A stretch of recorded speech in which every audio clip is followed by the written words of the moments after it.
Ассалаумағалейкум ұлттық арна көрермендері. Бүгін мен сіздерге тамшылату жүйесін қалай қосу керектігін және сол жүйеге қызанақты қалай қосу керектігін көрсететін боламын.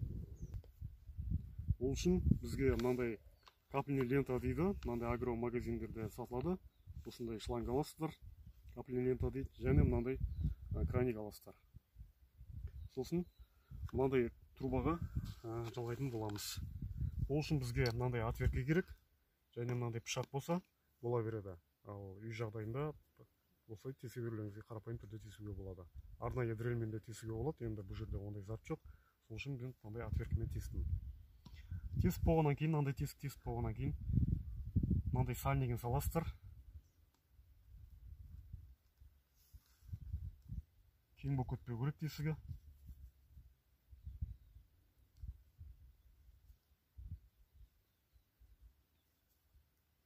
Бұл сальник суда ағып кетпеу үшін көмегі тиеді.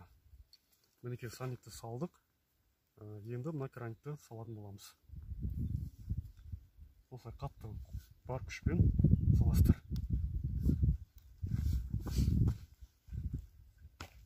Мінекей салынды. Үйсіп тексеріп көресіздер. Үйсіп салып болғаннан кейін мынандай шлангыны мына басына жалғайсыздар. Үйсіп жалғанат мінеке. Сосын бұрап қоясыздар.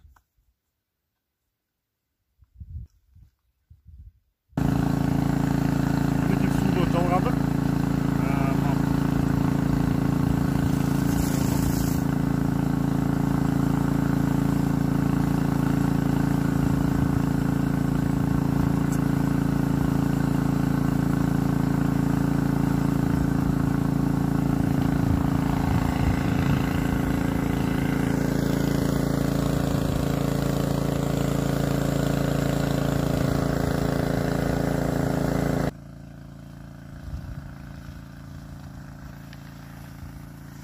Мінеке лентаны тарттық.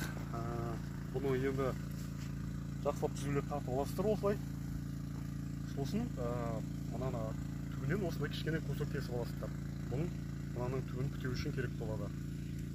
Ол үшін бізге былайынан қайырасыздар. Лентаны осындай 3 рет қайырсаңыз жетеді. Бұдан су ағып кетпеу үшін. Сосын сәл майыстырасыздар да. Білесіздер мына нені кусокты алып, былайынан кигізіп қоя саласыздар.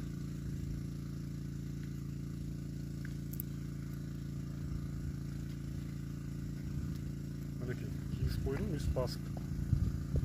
Сөйтіп, осыны осылайынан жіппен байлап қойсаңыздар да болады. Мына жерге қазық қағып, болмаса топырақпен бастырып қоюға да болады осылайынан.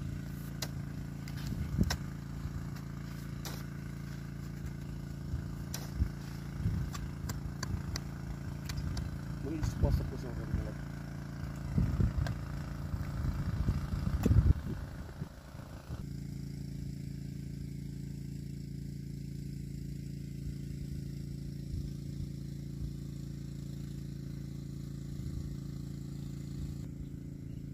Мына шлангіге суды қостық.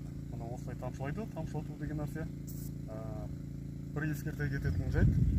Мынандай тесіктері, су тамшылайтын тесіктері жоғары қарап тұру керек. Ол өйткені астындағы лаймен, мусормен жаңа дегендей бітеп қалуы мүмкін. Тез қарап қойсаңыз, тесіктерін жоғары қарап қойыңыздар. Мінекей осылай тамшылап зәттейді 1-2 сағаттың ішінде. Бұның бетіне күленкі жабатын боламыз қазір. Қалай жабатындығын көрсетем. Күленкінің пайдасы мына жерге арам шөп шықпайды түбінен қызанақтың, және жерлерің салқын болса жылу беріп тұрады.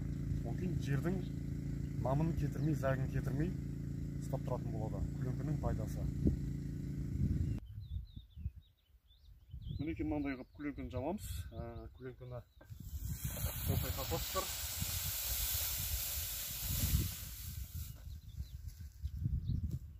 Капельный лента шлангы ортасында тұру керек, қақ ортасында. Сөйтіп мынандай кетпенмен топырақтың шетін жауып шығамыз екі бетін.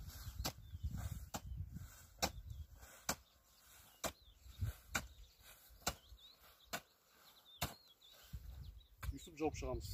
Мынандай қылып.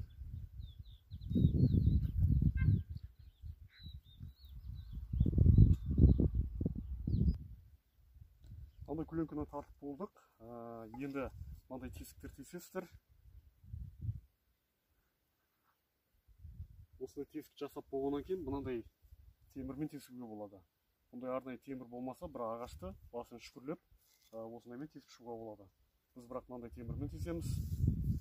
Ондай темірлеріңіз болмаса, бір ағашты басын шүкірлеп тесіп шығуға болады.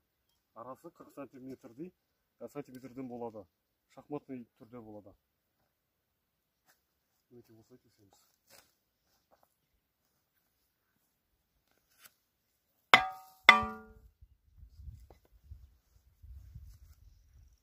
Тесіп болғаннан кейін мына көшетімізді былай қойып шығамыз. Естеріңізде болса, өткенде алдындағы бағдарламада осындай көшетті мынандай желі мысықтарға қондырған болатынбыз. Осыларды егетін боламыз қазір.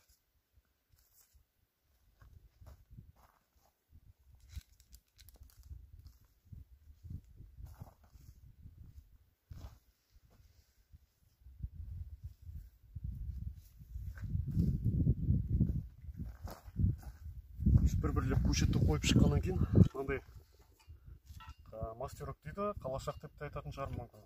Сондай осындай мастерокпен көметін боламыз.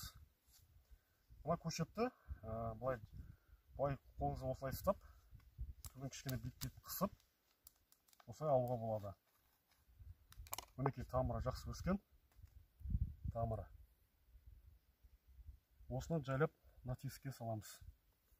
Топырағын бұзып алмай, жан-жақтарын осылай топырақпен қысып,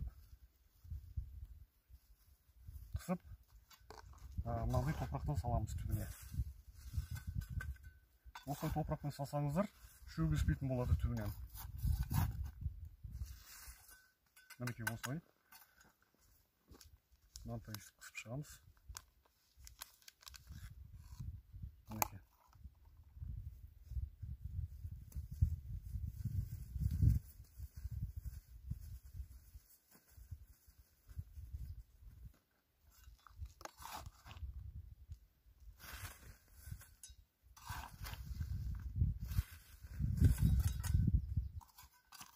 Тесіктің айналасын күтеу керек міндетті түрде.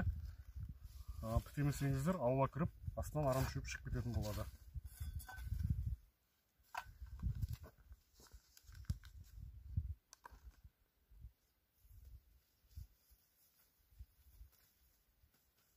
Астын жақсылап састар топырақпен.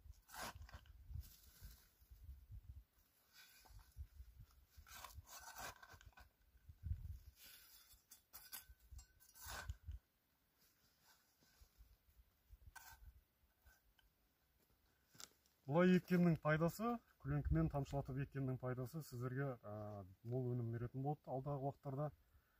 Мынаның жаңа айттық, пайдасының арам шөпті шығармайды біріншіден. Одан кейін жерлерің салқын болатса, ыстық тартатын болады ана күннің көзінен. Сосын терлеп, мынау жер құрғап кетпей тұрады біразға дейін.